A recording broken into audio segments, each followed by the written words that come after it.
disease for many years, and till now we don't have the confirmed medication for cancer. And we are lot many deaths are happening around the world. And I have a foundation other than my party.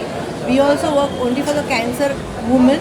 And when Rubina ji came to me and she told me about her initiative, I was very happy to join hands, and my full support is there with her.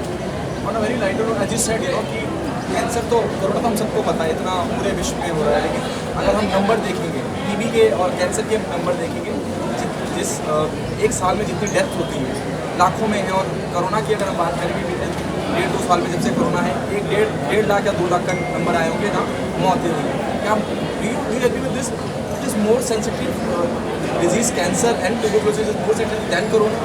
Actually, all diseases are worst if they are not treated properly. See, corona mein, like in India, at least the rate of death is very less, like very less than not even 1%. But we all are worried because it was new, we didn't know anything. But now, as we came to know that there are medication, doctors treating, and hardly there is a death rate. But I still feel that the cancer death rate and the TB death rate is way ahead of corona, and we should take care of all the diseases. But the cancer is very डरावना जिसको बोलते हैं, it is that type of disease. क्या आपको लगता है कि जिस तरह से मैं भी वहीं पे आ रहा हूँ, कोरोना की बात कर रहा हूँ, जिस तरह से कोरोना को लेकर बातचीत हो रही है, एक पैनिक का माहौल है। अगर हम टीबी की बात करें, हम कैंसर की बात करें, अगर उसको आप नेशनल चैनल पे बैठ के उस बारे में बात करेंगे, रोज़ बताएंगे कि आज इतने लोग मर गए, आज इतने लोगों की डेथ हो गई, एक पैनिक का माहौल बनेगा, लेकिन नहीं हो रहा है वैसा। मतलब हम उसको हैंडल कर रहे हैं। Actually, the Indians are not worried. If you see the way we are, everybody is roaming out, and एक साल घर बैठ के many people have lost their jobs. The students can't go to the school, colleges to attend. They can't meet friends. And after that, we understood that it is not so scary. Like the cancer is scary, corona is not so scary. So yes, it is a new disease. So like last full year, the whole world was like on toppled, like the economy and everything. But we should take care with all the diseases. Rizvi foundation की आपने आज वो ambulance unwell करी है, कितना फ़ायदा होगा गरीबों को? बहुत सी जगह ऐसी होती है जहाँ एम्बुलेंस की बहुत सख्त ज़रूरत होती है, पैसों के अभाव में, और भी बहुत सी जगह। It is very true. Like that's why I came here to show my appreciation. That lot many people are like as I am working in the field, the people don't have money to even do the testing.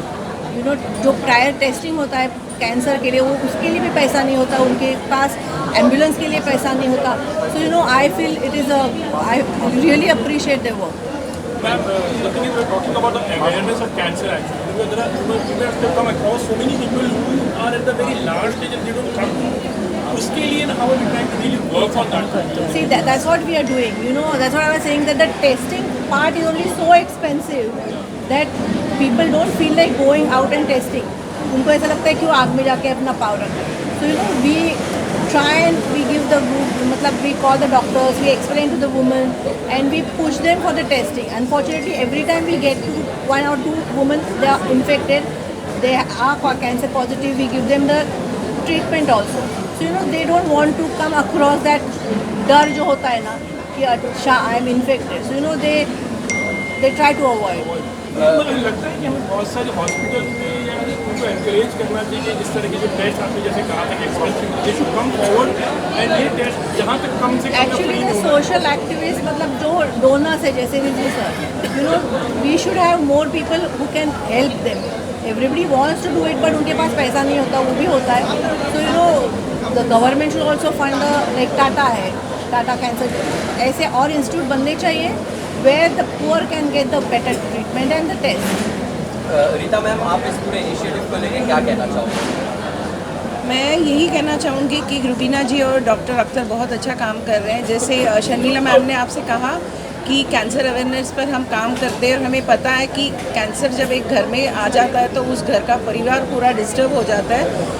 तो उस पर हम जैसे काम करते हैं वैसे इनका काम भी हमने सुना. हम इनको बहुत शुभकामनाएं इन्हें देते हैं, और कभी भी इनको हमारी ज़रूरत लगे या हमें इनकी ज़रूरत लगे तो हम एक दूसरे के साथ हैं. Thank you so much. Thank you ma'am.